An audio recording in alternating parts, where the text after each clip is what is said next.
Meus irmãos, a paz do Senhor, seja bem-vindo ao canal Isaú Souza, seja bem-vindo a mais uma aula do curso básico em teologia.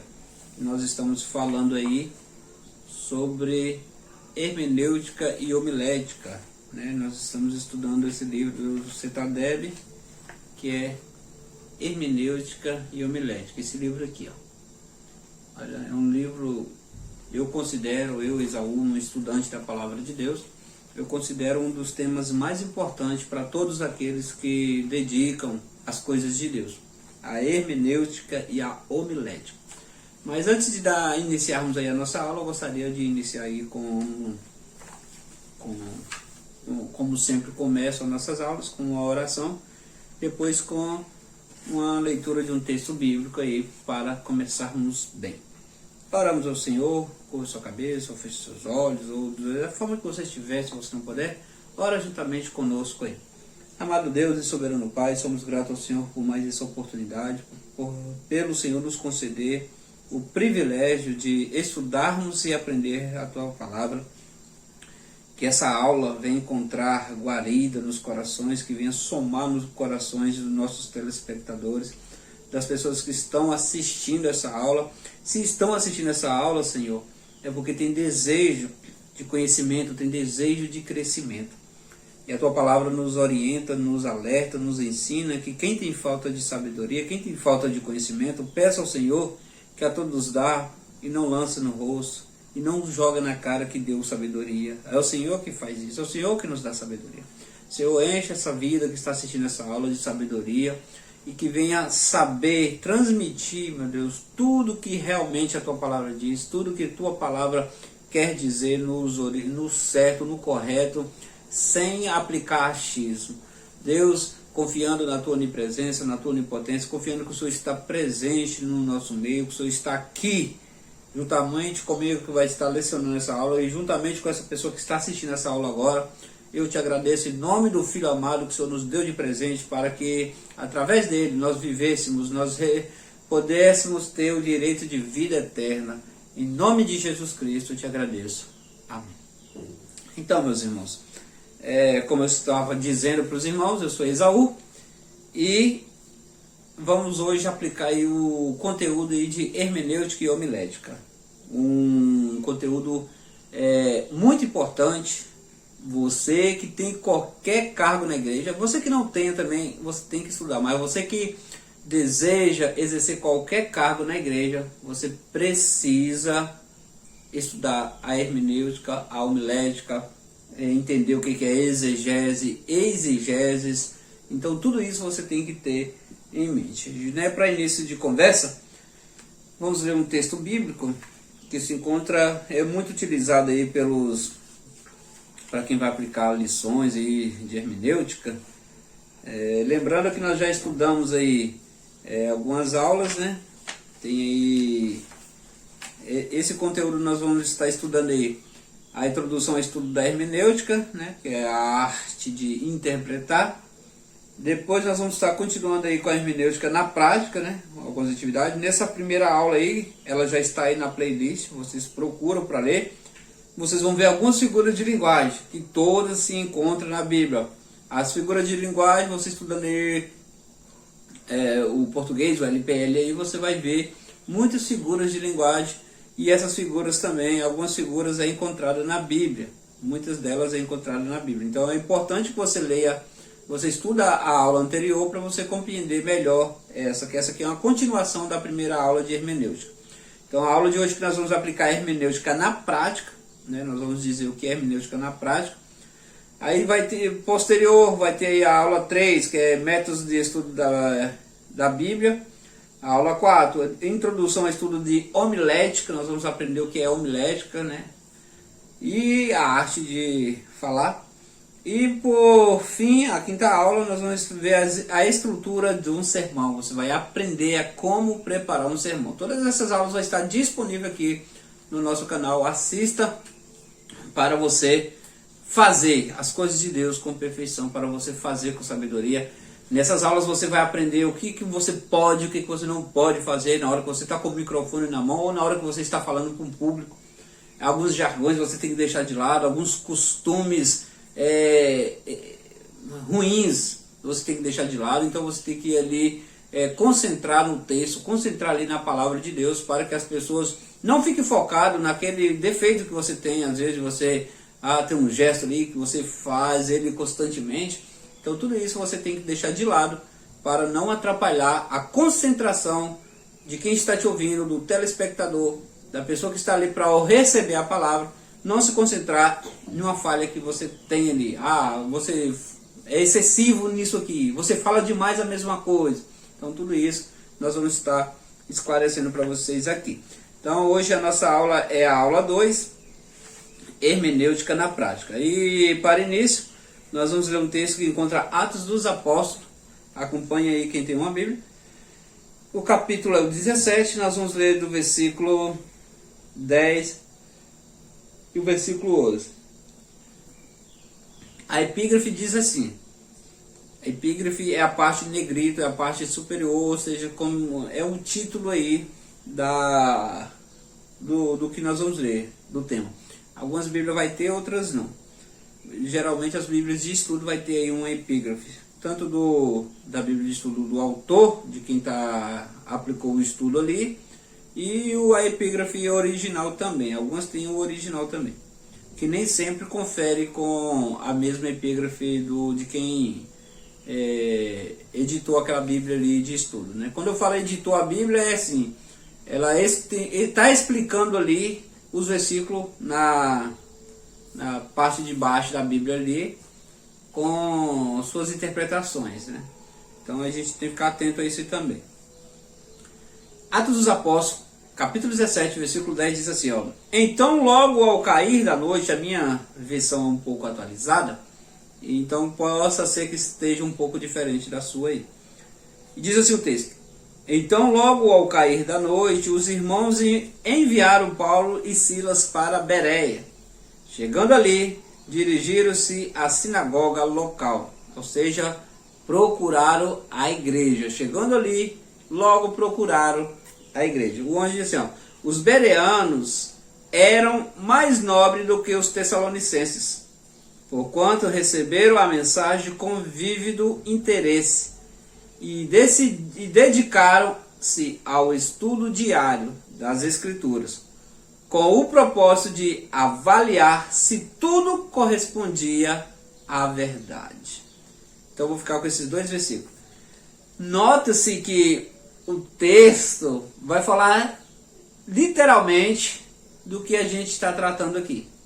Vai falar literalmente do que a gente vai aplicar aqui. Só um minuto. O texto que eu acabei de ler, ele vai literalmente falar do que nós vamos aplicar aqui. Paulo e Silas, né, eles chegando ali em Bereia, né, quando eles chegaram ali, dirigiram-se à igreja, dirigiram-se à sinagoga. E quando Paulo, nós sabemos aí do trajeto de Paulo, que Paulo foi uma das pessoas que sofreu muito por amor de Cristo, e quase 60% aí do Novo Testamento aí tem escritos de Paulo.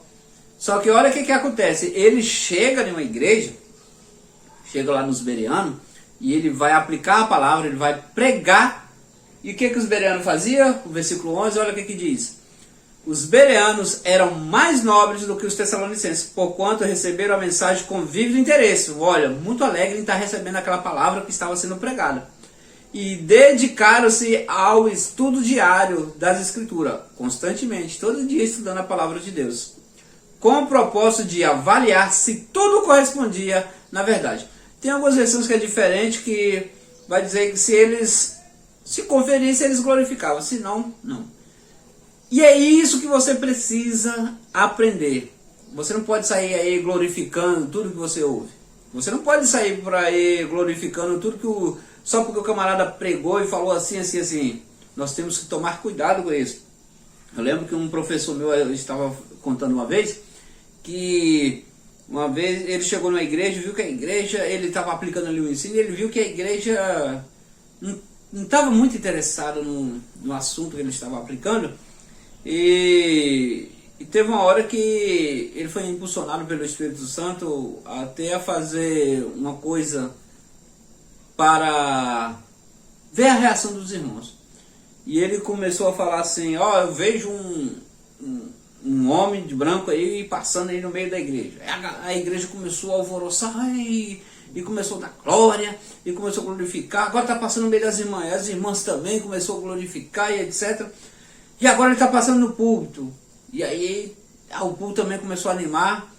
Eles estavam ouvindo a palavra, estavam sendo aplicada a palavra, e não tiveram toda essa empolgação ao receber.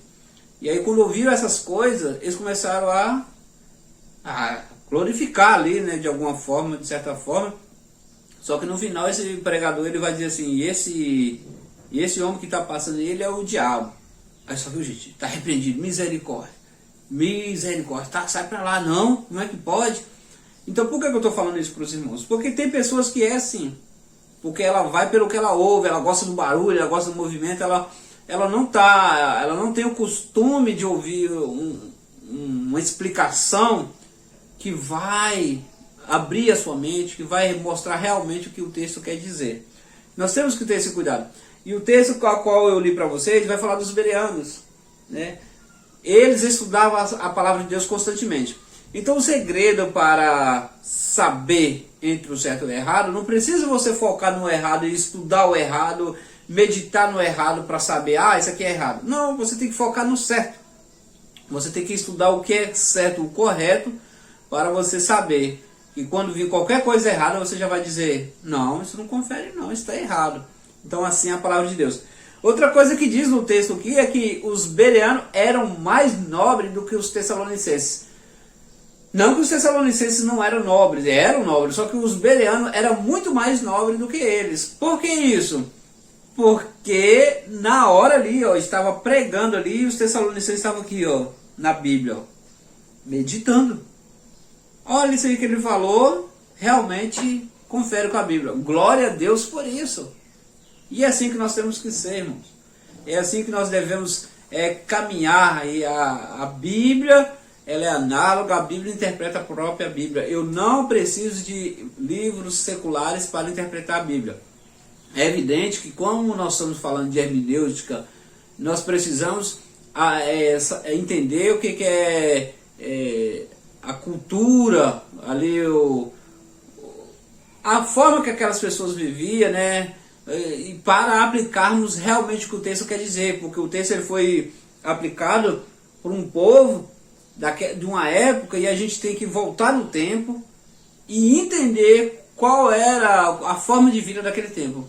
Então, com base nisso, eu vou precisar de alguns livros. Voltar no tempo, quando eu digo, buscar livros, ir na internet, pesquisar e ver qual era a forma de vida, qual era o contexto cultural. É isso que eu tenho que saber, qual é o contexto cultural para me aplicar aquele texto.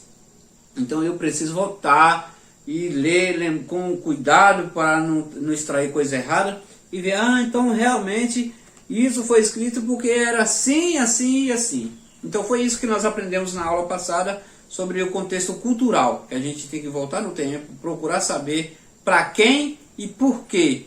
Qual era o povo que recebeu essa informação? Tudo isso eu tenho que saber para fazer uma aplicação. E um versículo isolado, ele não tem poder por si só para me fazer exegeses, para me fazer aí aplicações que não condiz com o contexto. Então eu preciso de um contexto, eu preciso dos versículos anteriores e os posteriores que está ali entre aquele que eu li. Então eu preciso de toda essa análise para fazer uma aplicação.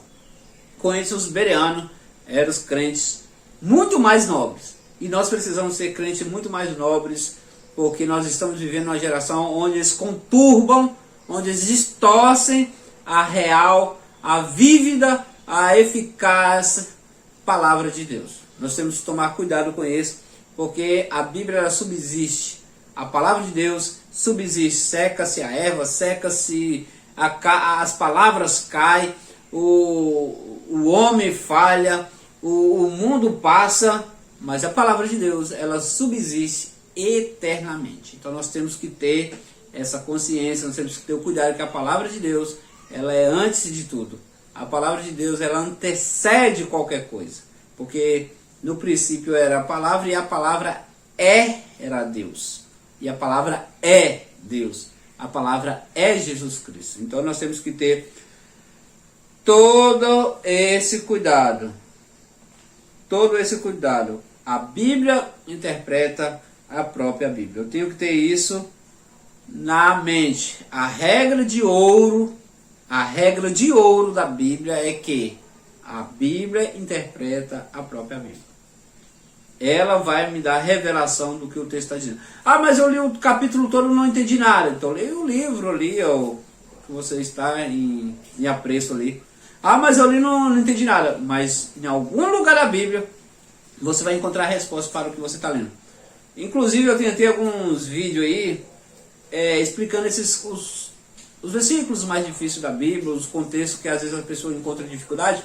Eu tenho aqui explicando e procura para você ver. Eu tenho até alguns versículos, temas difíceis de responder. Tem um vídeo aí, procura que você vai ver que lá eu abordo alguns versículos que a resposta dele, o versículo está no Velho Testamento e a resposta está lá em Apocalipse, está lá no final do Novo Testamento e assim vice-versa. Então procura para vocês verem a importância de estudarmos, dedicarmos. A Bíblia fala que os bereanos eles dedicavam diariamente. Então eu preciso dedicar diariamente a palavra de Deus, a Bíblia Sagrada.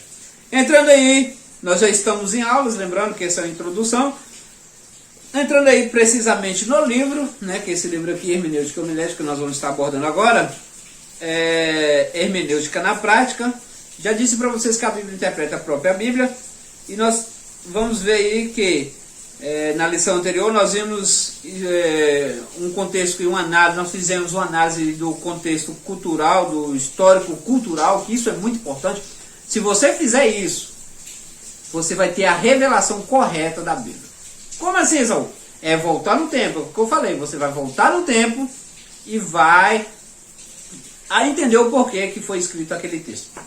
Como assim, Esaú? Como que eu vou voltar no tempo? Existe máquina do tempo? Ainda não chegamos a tanto. Você vai utilizar de materiais, de livros de histórias. Então você vai ver, história de Israel, como é que era no passado, qual foi essa época, o que estava acontecendo. Então eu vou voltar no tempo, fazer uma análise aí de linguagem, uma análise histórica cultural. Eu vou ver aí o textual, alguns cuidados que eu vou ter aí antes de aplicar aí uma hermenêutica. Eu vou olhar todo o contexto ali, por que tudo isso foi aplicado. Versículos. É sempre comum escolhermos um versículo que a gente lê ali e se identifica e pregar sobre esse versículo, Inclusive em pregação, você lê um versículo, esse versículo aqui dá uma boa saudação, dá uma boa palavra. E aí nós costumamos pregar neles. Aí que devemos ter os devidos cuidados, pois nem sempre um versículo, por ser o primeiro de um capítulo, significa que realmente esteja começando um assunto. Tomemos um como exemplo. Vou até usar um aqui que está sugerido pelo livro aqui, que é: agora, pois, já nenhuma condenação há para os que estão em Cristo Jesus. Romanos capítulo 8, versículo 1. Está começando. Olha o que eu li aqui para vocês. Agora não há nenhuma condenação. Já nenhuma condenação há para quem está em Cristo Jesus. Você acredita que não existe nenhuma condenação para você? É óbvio que se você entra a parte aí do livre-arbítrio também. Não é porque eu levantei a mão que eu estou livre de qualquer tipo de condenação. Esse tipo de condenação eu vou estar livre dele desde quando que eu cumpra a palavra de Deus. E a condenação que aqui esse texto está iniciando, está comentando aqui, é condenação de perder, de se perder, de ser lançado fora de Cristo. de ser lançado no inferno. Então agora, ó, agora pois já nenhuma condenação, nada, mentira, nada me afasta, nenhuma condenação, que foi muitos os meus pecados, foi muitos as minhas transgressões, mas agora nenhuma delas pode me tirar do reino de Deus, a não ser que eu mesmo tropece, que eu venha andar por caminhos errados e eu rejeito. Mas as condenações contra mim, o diabo ele vai até acusar, ele vai falar, ó, você fez isso, fez isso, fez isso. Aí a hora que você fala, eu fiz mesmo, só que eu tenho uma promissória aqui marcada com o sangue de Cristo, que foi vestido na cruz. Essa promissória aqui diz que eu estou livre de tudo isso. E aí é um tapa na cara do inimigo. E aí você repreende ele apenas falando, ó, eu tenho a marca de Cristo. Eu fui comprado pelo sangue de Cristo.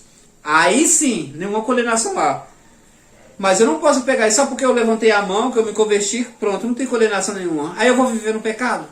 Aí eu vou viver comentando, porque não tem condenação mais para mim agora. Não. Ser cristão, servir a Deus, é ser diferente, é transformação. O Evangelho de Jesus Cristo é transformação. Então eu preciso ver, entender que agora já nenhuma condenação. Eu tenho que entender que esse texto ele é uma continuação do capítulo 7. Romanos capítulo 8, versículo 1. Ele é uma continuação do capítulo 7. E eu preciso ler o capítulo anterior para entender o que está dizendo ali. Vocês podem notar que às vezes o texto ele costuma, principalmente em Romanos, você vai ver bastante essa questão de um texto continuando de outro. Estou abrindo aqui Romanos capítulo 7. Eu vou ler aqui o último versículo do capítulo 7. Diz assim, graças a Deus por Jesus Cristo, nosso Senhor, de modo que eu mesmo com o entendimento sirvo a lei de Deus, mas com a carne a lei do pecado. Vou ler aqui o capítulo 8, versículo 1. Portanto, agora nenhuma condenação há para os que estão em Cristo Jesus, porque a lei do Espírito da vida em Cristo Jesus te livrou da lei do pecado e da morte. Olha só, o capítulo 8, ele começa, eu tenho um vídeo falando sobre isso também. O capítulo 8, ele começa como? Portanto.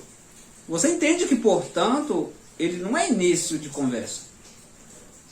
Portanto, geralmente é conclusão.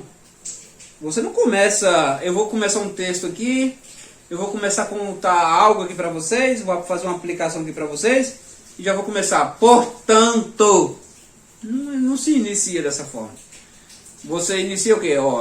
Aconteceu dessa forma, foi assim, estava eu em tal lugar, estava Jesus, estava Paulo, alguém estava em tal lugar e foi assim que aconteceu.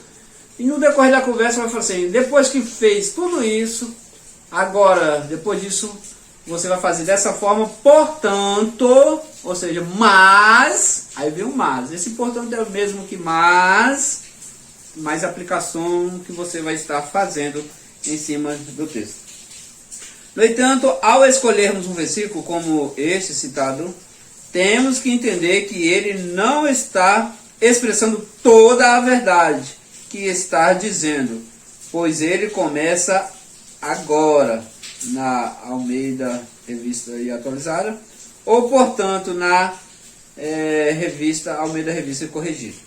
Então, eu tenho que entender agora, ou seja, com tudo isso que eu falei, agora, com tudo isso que eu falei, portanto, aí tem aí a outra parte que nós temos que ter e aplicar corretamente.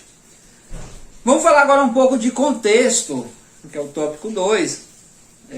Como podemos identificar o contexto?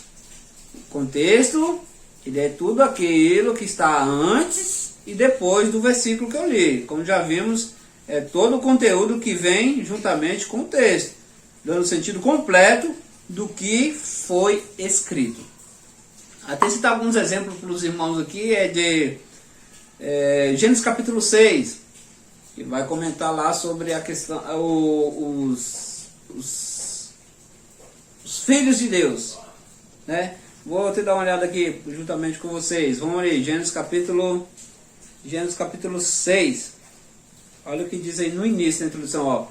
A epígrafe que diz a corrupção da humanidade. E sucedeu que quando os homens começaram a multiplicar-se sobre a terra, lhes nasceram filhas.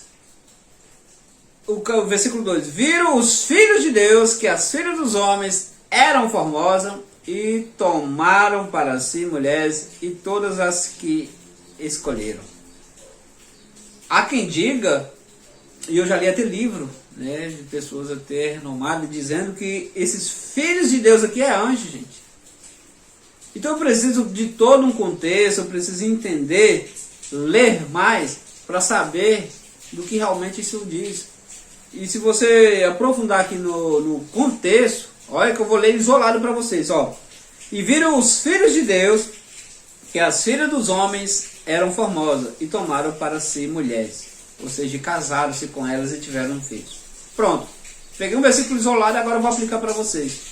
E vou dizer, não, isso aqui é os anjos, esses filhos de Deus aqui é os anjos. Irmãos, não é difícil compreender que esses filhos de Deus aqui é quem faz a vontade de Deus, as pessoas nobres, pessoas que serviam a Deus, que servem a Deus. Os que servem só é filho de Deus quem serve a Deus. Quem não serve a Deus, infelizmente, é filho do diabo. Ou é sem pai, é um à toa, é um órfão. Mas os filhos de Deus é todo aquele, Jesus expressa isso, é todo aquele que faz a vontade. Meus irmãos, minha mãe, são todos aqueles que fazem a vontade do meu pai. Então quem não faz a vontade de Deus não é filho de Deus, nem adianta. E se você for continuar no contexto, sem precisar entender muito, você vai ver, ó. Então disse o Senhor, o meu espírito não permanecerá para sempre no homem, porquanto ele é carne, mas os seus dias serão 120 anos. Aqui já reduziu o homem que era para viver eternamente aí, agora já tem um limite de 120 dias, ou 120 anos para viver. Naqueles dias estavam os nefilins na terra, e também depois quando os filhos de Deus conheceram as filhas dos homens, as quais lhes deram filhos, esses nefilins eram os valentes, os homens de renome que houve na antiguidade. Diz o texto que quando os filhos de Deus ali se tiver relações ali com os filhos do mundo ali, nasceram gigantes. Só que o texto aqui já diz que já tinha gigante na terra. Então o gigante não procedeu daí, já existia gigantes. Existiam pessoas gigantes. E com base nisso as pessoas dizem que esses filhos de Deus eram anjos. O texto aqui já deixa claro para mim, mas eu não preciso ficar só aqui para entender que os anjos são assexuados, os anjos não têm sexo. Quando eles abordaram Jesus, de quem seria a esposa, de qual seria o marido da viúva, Jesus vai dizer o quê? Naquele dia lá, naquele tempo, as pessoas serão como os anjos, que não se casam e não se dão em casamento. Os anjos não casam, os anjos não se multiplicam. A quantidade de anjos não multiplica. A quantidade de anjos é essa e acabou. Nós estudamos isso aí no Teologia Sistemática, a matéria anterior. Teologia Sistemática 3, nós falamos sobre angelologia. Volta aí na playlist, procure sobre esse tema aí e você vai ver um assunto importantíssimo sobre angelologia. Nós falamos sobre soteriologia, pneumatologia, amartiologia e angelologia. Você procura esse sistema e você vai ver o quanto que vai somar na sua vida. Então esses filhos de Deus aí nada mais é do que quem fazia a vontade de Deus, as pessoas que fazem a vontade de Deus. Outro tema polêmico também que você vai ver aí Gênesis capítulo 4, versículo 17. Vamos ver o que diz Gênesis capítulo 4. E o 17 diz assim, ó: os descendentes de Caim, a epígrafe. E o 17 diz assim, ó: e conheceu Caim a sua mulher, a qual concebeu e deu à luz a Enoque. Caim edificou uma cidade e lhe deu o nome do filho Enoque. E conheceu a sua mulher. Aí as pessoas perguntam, Esaú, mas quem era a mulher de Caim? Qual foi a mulher de Caim? Sendo que Deus não tinha criado Adão e Eva, como que Caim vai fugir e vai conhecer a sua mulher? Gente, esse conhecer aqui, ó, o próprio versículo ele já diz. Conheceu Caim a sua mulher e concebeu. Esse conhecer aqui está falando de relação. Está falando aqui de a relação sexual ali que ele teve com a sua mulher. E dessa relação nasceu um filho. O próprio versículo já diz. Esse conhecer aqui não é que ele chegou, abordou ali. Nossa, como você é linda. Você é casada. Como é que você é filha de quem? Não é esse conhecer não, irmãos. Esse conhecer aqui é relação. É a pessoa se envolver. É o ato aí entre o marido e mulher. Aqui já são casados. Aqui já são marido e mulher. E tá, Esaú, mas quem é essa mulher de Caim? Provavelmente uma irmã, uma prima, um parente, que a Bíblia não foca só em Caim e Abel. A Bíblia relata que Adão e Eva teve filhos e filhas. Se você olhar mais detalhadamente, vai ver que o texto vai dizer que teve filhos e filhas. Então, é uma parente dele. Não foi uma pessoa que ele foi para longe e encontrou ali. Ah, eu encontrei aqui uma pessoa aqui e eu conheci. Então, hoje, como assim? Não estou entendendo. Deus não criou Adão e Eva, então tem que sair deles. Como que já tinha gente na terra? Não existia. Isso é contraditório. Então, a esposa de Caim era uma parente sua.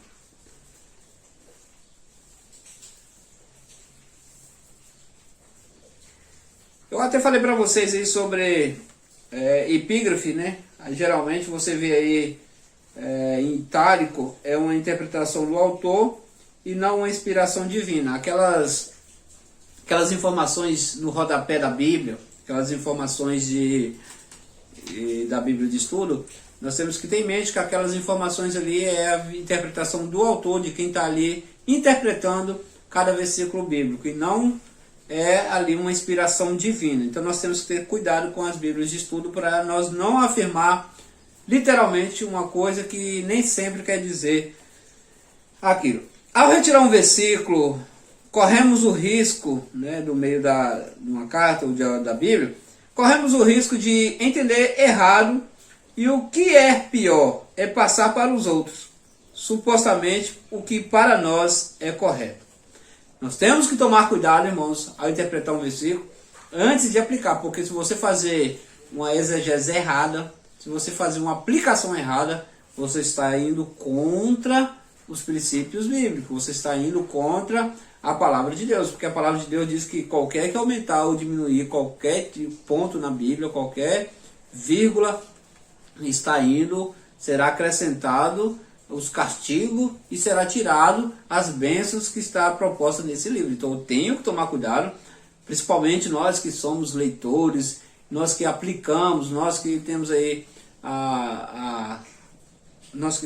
a honra aí pela graça de Deus de lecionar, de aplicar, de estar aqui te auxiliando aí nos seus estudos. Nós temos que tomar cuidado de não fazer aplicações do achismo, a exigese, aquelas coisas que nós achamos que é correto, para não falharmos e não sermos condenados por isso. Então eu preciso entender corretamente. Como que eu vou fazer isso? Voltando, mergulhando no texto, mergulhando no contexto, voltando no tempo, e aí eu vou ter aí uma explicação correta do que a Bíblia quer dizer. Eu preciso ter entendimento de quem e quando e para quem foi escrita, né? Eu tenho que saber o texto ali, tudo isso eu tenho que avaliar para quem, quando, qual foi o tempo, qual era a linguagem dessa época. Então muitas coisas mudaram, irmãos, do tempo que a Bíblia foi escrita para os dias de hoje. Então eu tenho que entender isso. Qual o objetivo de quem escreveu, no exemplo, nós estamos falando aí da carta aos Romanos, Paulo que escreveu. Qual era o objetivo de Paulo ao escrever a carta aos Romanos? Tenho que entender isso. qual é o contexto geral do que foi escrito? Qual é o sentido geral? De que ele aborda? Qual o tema que ele aborda? Então tudo isso eu tenho que entender. Quem e quando para quem foi escrito, qual o objetivo, quem escreveu a carta e qual o contexto geral do que foi escrito. É mais ou menos assim. Deus, ele é o autor da Bíblia, Cristo, ele é o protagonista e o Espírito Santo é o intérprete. É mais ou menos isso. Eu tenho que saber quem escreveu, qual é o assunto, por exemplo. Quem é o autor da Bíblia? Deus. Qual é o assunto da Bíblia? Eu tenho que saber qual é o assunto. Jesus Cristo. Quem é o intérprete? O Espírito Santo. É algo similar a isso aí. Aí, focando aí nesse texto que nós lemos no começo de Romanos. Às vezes, o melhor caminho para seguir em frente é voltar. Né? Ir para frente torna-se relativo quando se torna um caminho errado. Ou seja, se estou errado e eu continuo indo, não é que eu estou indo para frente que eu estou fazendo a coisa certa. Às vezes, voltar é o caminho correto a prosseguir. Voltar atrás é ir para frente. Se eu estou indo para frente aqui de onde eu estou, se eu estou errado, eu estou indo errado. Então, se eu retroceder, se eu voltar, eu vou estar indo para frente. Por quê? Eu vi que eu estou errado, eu percebi o erro e estou voltando para recomeçar. Então, se eu volto daqui de onde estou, eu deveria ir para frente. Só que se eu volto aqui eu estou indo para frente. Eu voltando, estou indo para frente. Vocês conseguem entender isso? Aqui eu estou indo para frente por quê? Porque eu percebi que estava errado, voltei para corrigir o erro e depois continuar. Aqui eu continuo para frente, se eu estiver errado, eu vou estar indo no caminho errado. Então, às vezes é necessário voltar para nós pegarmos o caminho certo. Quem, quando, para quem foi escrito? Segundo a maioria dos estudiosos, esta carta foi escrita por volta de 55 a 57 depois de Cristo. O autor é evidente que é o apóstolo Paulo, né? Mas quem o escreveu foi o seu companheiro Técio, Romanos capítulo 16, versículo 22. Vamos ver o que diz aí. Eu gosto de ler para ficar bem claro para os irmãos. 16 é o fechamento, né? De Romanos, onde Paulo faz bastante agradecimento. E 22 diz, eu, Técio, que escrevo essa carta, vos saldo no Senhor. Então, Técio aqui, um companheiro de Paulo aí, um ajudante de Paulo, escreve essa carta. O apóstolo quis muitas vezes ter ido visitar os irmãos em Roma para edificação mútua, mas não pôde ir devido aos compromissos de anunciar o evangelho onde ainda não tinha sido anunciado. O outro ponto, qual o objetivo de quem escreveu a carta? Qual o sentido? É isso que eu tenho que entender. Quando Paulo escreve a carta aos romanos, o que ele está querendo dizer? Qual o sentido dessa carta? Vocês notam que nós encontramos cartas para diversas igrejas. Até para Laodiceia teve uma carta, Tessalonicense, Éfeso, diversas igrejas teve carta. Mas você percebe aos romanos, mas você percebe que para os bereanos não tiveram uma carta? Por que vocês acham que para os bereanos não foi necessário escrever uma carta, irmãos? Você que está assistindo aqui, comente aí, deixe nos comentários por que Paulo não escreveu uma carta para os bereanos. Nota que eu falei lá no início que os bereanos eram mais nobres do que os tessalonicenses. Não que os tessalonicenses não eram nobres. Deixe aí seu comentário falando aí, dizendo aí por que o apóstolo Paulo não escreveu uma carta para os bereanos. E aqui eu estou falando de Romanos. Por que Paulo escreveu aos romanos? Qual foi o objetivo dessa carta? Essa pergunta é de suma importância para uma boa hermenêutica. Se eu tiver aí a resposta por que escreveu essa carta, por que foi feito isso, a minha hermenêutica será excelente.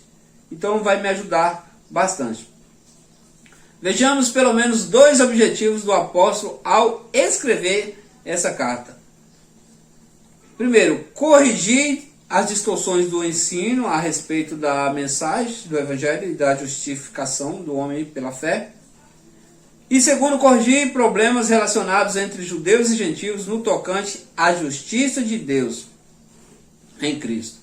Então esses são os objetivos, correção, corrigir aonde as pessoas estavam errando. Já estou praticamente dando a resposta aqui da pergunta que eu fiz aí aos irmãos. Qual é a visão geral do que foi escrito? Então essa é a terceira pergunta, né? A primeira pergunta foi: quem, quando e para quem foi escrito? Qual o objetivo de quem escreveu a carta do livro?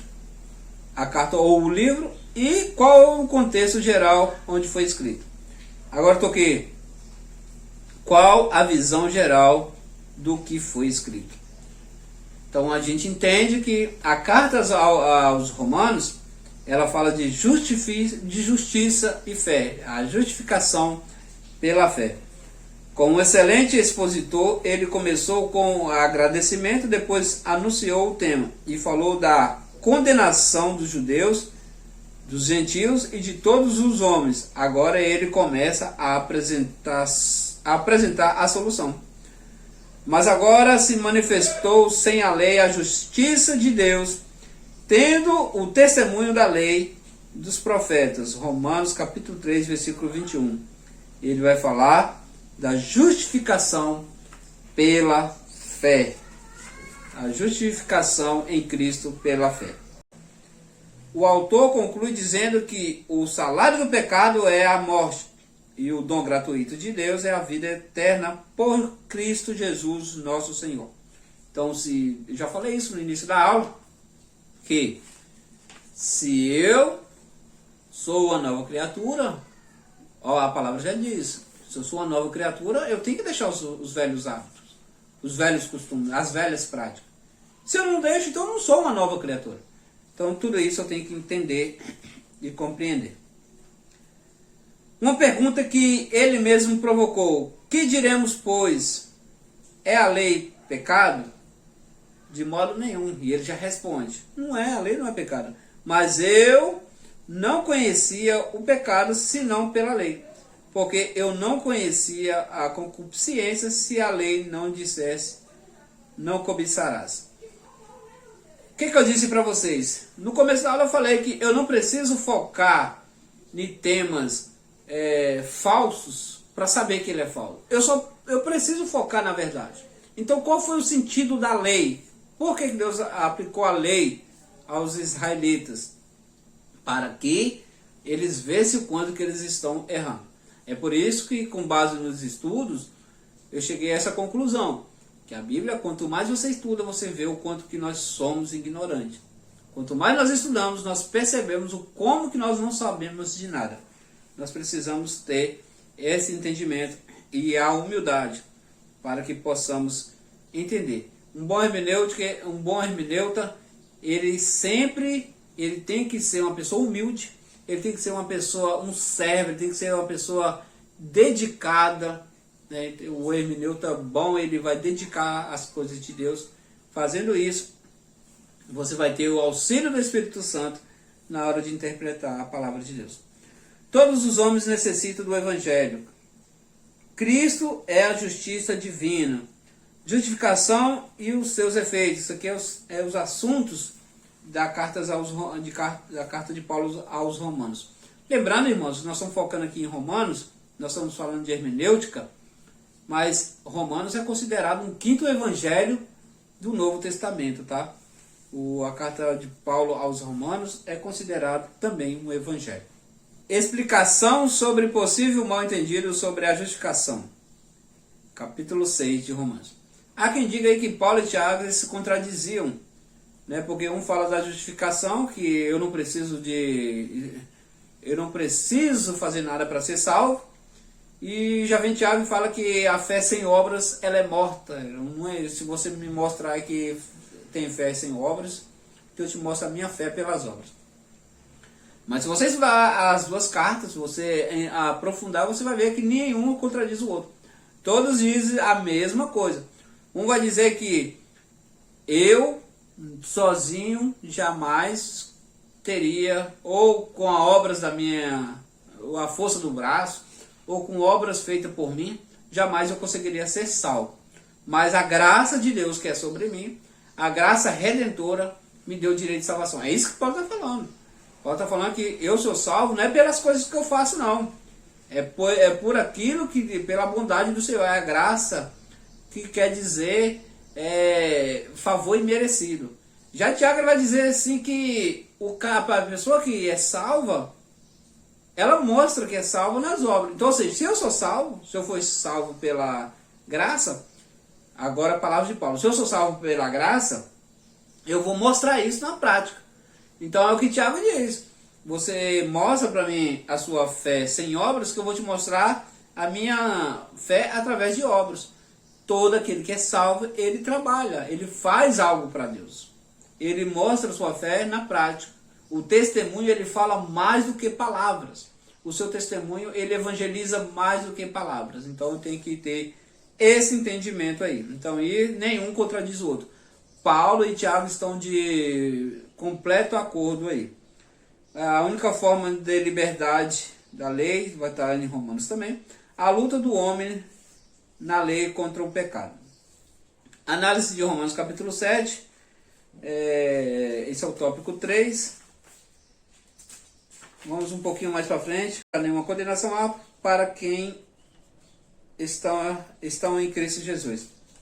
Não há nenhuma condenação, está falando do livramento da lei do pecado e da morte. Então nós estamos livres do pecado e da morte. Não estamos livres de pecar, que nós pecamos constantemente, cotidianamente nós pecamos. Mas nós temos que ser pecadores arrependidos, pecadores que não têm prazer em pecar. Cuidados na interpretação. Então é coisa que nós temos que ter. Cuidados na interpretação. Ó. A passagem ou texto que declara verdade descritiva ou prescritiva. Falamos de descritivo e prescritivo na aula anterior. Passagens ou texto que declara verdades descritivas ou prescritivas. Tenho que ter cuidado com isso aqui, irmãos, porque isso aqui pode ter verdade misturada aí com mentiras, que às vezes eu vou aplicar como se fosse uma única verdade, e aí é onde falhamos. O que é passagem descritiva? Apenas narra os fatos como aconteceram, mas não deve ser tomado como normas ou doutrinas. Então, a descritiva aconteceu assim, assim, pô, agora tem que ser assim para todo mundo. Não, não é assim que deve ser. Então, a descritivas, ela expõe, né? Ela narra os fatos que aconteceu, mas eu não devo tomar aquilo que aconteceu, aquela forma que aconteceu, para aplicar uma doutrina baseada da forma que aconteceu. Então, eu tenho que ficar atento a descritivas. A passagem prescritiva ou normativa são passagens que ensinam preceitos verdadeiros e são imutáveis. Imutáveis já está claro aí, é que não muda. Geralmente são doutrinas, exemplo, número capítulo 23, do 8 ao 19, Jó 33, 4. Né? As passagens prescritivas ou normativas contêm princípios que são imutáveis e vão além do tempo por serem verdades. São tomadas como normas ou doutrinárias. Revelação de Deus na Bíblia é progressiva. Tem um vídeo falando sobre isso também. Eu estou até abordando aí o tema espiritual e corpo. Procura esse vídeo para vocês verem. A revelação na Bíblia ela é progressiva. O que é progressiva? Tem coisas na Bíblia que hoje nós entendemos que naquele tempo as pessoas não conseguiam compreender. Quer ver uma coisa muito comum aí, que polêmico? Por exemplo, o voto de Jefté. Jefté fez um voto, que a Bíblia até fala o quê? Se você fazer um voto, não seja tardio em cumprir, porque é melhor não votar do que fazer o voto e não cumprir. Aí Jefté faz um voto de oferecer em holocausto e sacrifício a primeira coisa que ele vê saindo da sua casa. Quem ele viu? A sua filha. E a Bíblia fala que conclui que Jefté ofereceu em holocausto. Irmãos, eu não quero me aprofundar nisso, mas holocausto geralmente é sacrifício queimado. Isso é holocausto. Mas, então Jefté matou a filha dele? Ué, o texto está dizendo que ele ofereceu em holocausto, né? Mas Jefté não ofereceu em holocausto porque Deus não aceita sacrifício humano. Corretamente. Só que aí é o que eu digo para vocês, que a Bíblia ela é progressiva. Tem coisas que hoje nós entendemos que naquele tempo as pessoas não compreendiam. Se no caso aí Jefté ofereceu em sacrifício a filha, e não de uma forma que deixou ela na casa de Deus ali para servir, mas em holocausto mesmo, ele serviu, porém Deus não aceitou. É isso que pode ter acontecido aí, porque Deus não aceita sacrifício humano, e é um entendimento errado. Então a Bíblia é um entendimento que ele não compreendia nessa época. Então a Bíblia ela é progressiva. Tem coisa que hoje é claro para nós, é evidente, mas naquele tempo não era. Hoje, com a ajuda aí da tecnologia, dos estudos, a gente consegue entender melhor. Outra coisa muito comum é a visão de Salomão sobre a vida, né? Salomão em Eclesiastes vai fazer algumas afirmações que o animal não faz diferença do ser humano, mas o conhecimento aqui sobre vida após a morte, o conhecimento aqui sobre espírito, alma e corpo aqui, nessa época aqui, não tinha entendimento. Nós vamos compreender isso no Novo Testamento. Nós vamos compreender isso com clareza no Novo Testamento. E ele não tinha um Novo Testamento. Então ele vai comparar aqui o animal com o ser humano. Mas quando ele faz essa aplicação, ele está dizendo de quê? Que todos voltam à terra. Então ele está dizendo sobre a matéria. E ele não está ali aplicando sobre espírito. Então, por isso que a Bíblia é progressiva. Uma afirmação posterior, às vezes, se sobrepõe ao anterior. Mas isso não deve ser considerado uma contradição.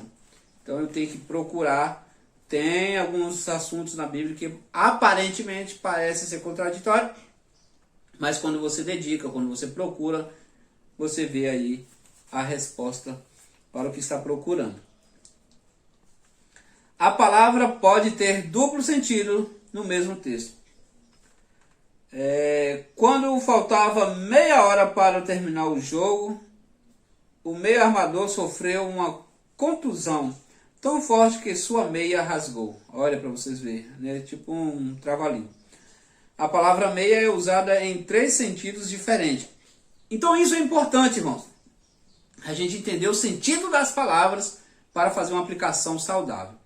Da mesma maneira, Paulo usa a palavra perfeito, no sentido de maduros ou completos. Mas nenhum dos crentes desse lado nenhum dos crentes hoje, né, no qual ele vai usar aí a parte perfeita, nós não somos perfeitos, irmãos, no sentido de ter alcançado aí totalmente o alvo final, pois Paulo indica essa possibilidade na ressurreição dentre os mortos, Filipenses capítulo 3, 11. Então, quando Paulo refere a perfeitos, que nós somos perfeitos, buscando aí o aperfeiçoamento dos santos, buscando aí melhoria, buscando aí cada dia ser melhor perante Cristo Jesus. Mas a perfeição, literalmente ser perfeito, assim como Deus é, nós alcançaremos isso aí na ressurreição ou no arrebatamento. Uma mesma palavra pode ter diversos sentidos de acordo com o seu contexto. Isso aqui é onde as pessoas às vezes agarram. A palavra mundo, cosmo, tem vários significados de acordo com o seu contexto. Então tem que entender isso aqui, irmãos, porque às vezes uma palavra, as pessoas pecam muito, falham muito nessa questão de palavras. Vê que eu já li algo aqui para vocês sobre meia. Quando faltava meia hora, uma primeira meia, para terminar o jogo, o meia armador, segunda meia, sofreu uma contusão tão forte que a sua meia rasgou. Olha só. Mesma coisa se eu estiver falando de pena. E fulano sofreu uma pena de tal. E fulano ficou com pena de fulano. E fulano está com a pena da galinha. Olha só, eu tenho que saber qual o contexto, qual o sentido da palavra que está sendo aplicada ali. Por exemplo, algumas palavras referindo ao mundo. João 3,16. Porque Deus amou o mundo de tal maneira. Que mundo é esse aqui, pessoal? Aqui está falando de pessoas. Isso é óbvio, o contexto vai dizer que Deus amou pessoas. Deus amou todas as pessoas de uma maneira absurda, que deu seu Filho unigênito. Não ameis o mundo. Está falando de quê, irmão? Do sistema. O sistema mudando aí, que vem sendo aplicado contra a família, contra a igreja, contra a Bíblia. Então, não ameis o mundo, e nem o que há no mundo. Pois quem ama o mundo, né, o amor do Pai, não está. Então, nós temos que entender essa diferença. Antes que houvesse mundo, agora está falando de universo. Olha só, primeiro a mesma palavra está sendo usada. Ó. Antes que houvesse mundo, João 17,5. E todo mundo, ou seja culpável perante Deus. Está falando de raça humana. Romanos 3,19. O que se utiliza do mundo, 1 Coríntios, está falando aqui de bens, o que utiliza de recursos. Reconciliando consigo o mundo, está falando dos salvos. Então eu tenho que saber diferenciar, saber separar essas coisas. A interpretação deve seguir a lei da harmonia. Algumas passagens das Escrituras são de difícil compreensão, mas às vezes por ser obscura, mas nunca há contradição. Ou seja, nunca um escritor irá contradizer outro, ainda que pareça, pois deve haver uma explicação. Eu dei o exemplo para vocês de Paulo e Tiago. Tiago diz, não foi por obras que Abraão, nosso pai, foi justificado. Tiago conheceu que Abraão foi justificado perante a Deus pela fé, não por obras. Raiz da justificação.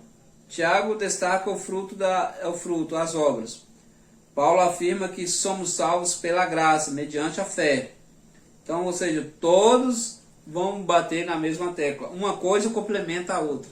Então, isso aqui é mais para um completar o outro, porque a Bíblia, ela explica a própria Bíblia. Os escritos de Paulo foi justificação perante Deus, a raiz da justificação, justificação pela fé, a fé como produtora da obra. A fé como produtora da obra. Então, ou seja, eu só vou fazer algo para Deus se realmente eu tiver fé. Se eu for salvo pela fé. E aí eu vou fazer algo para Deus. Olha aqui como aqui ele esclarece tudo aí, essa questão aí de Tiago. Então, a fé como produtora da obra. Só vai produzir quem tem fé. Quem realmente é salvo pela graça. Aí Tiago vem e coloca, ó, a justificação diante dos homens, o fruto da justificação, a justificação para obras, as obras como prova que há fé. Então tá vendo aqui, ó, as obras como prova que há fé, é a mesma coisa que Paulo escreveu, a fé como produtora das obras. Então, eu vou estar provando a minha fé, Tiago escreveu. Eu vou provar minha fé através das obras, e aí Paulo escreve, e eu vou provar as minhas obras através da fé. Para não ficar bagunçado aí, para não travar sua mente. Tiago escreveu, eu vou te mostrar a minha fé pelas obras. Aí Paulo escreveu, e eu vou te mostrar as minhas obras pela fé. Ou seja, uma coisa completa a outra. Meus irmãos, aí agora vem um questionário para estar respondendo. Você que tem um livro, responda o questionário. Essa foi a nossa aula, ela é uma aula curta, né? E na próxima semana nós estaremos aqui aplicando aí a terceira aula. Um assunto bem interessante, métodos de estudo da Bíblia. Então Deus abençoe a todos. Tenha aí todos aí um excelente dia e até a próxima aula.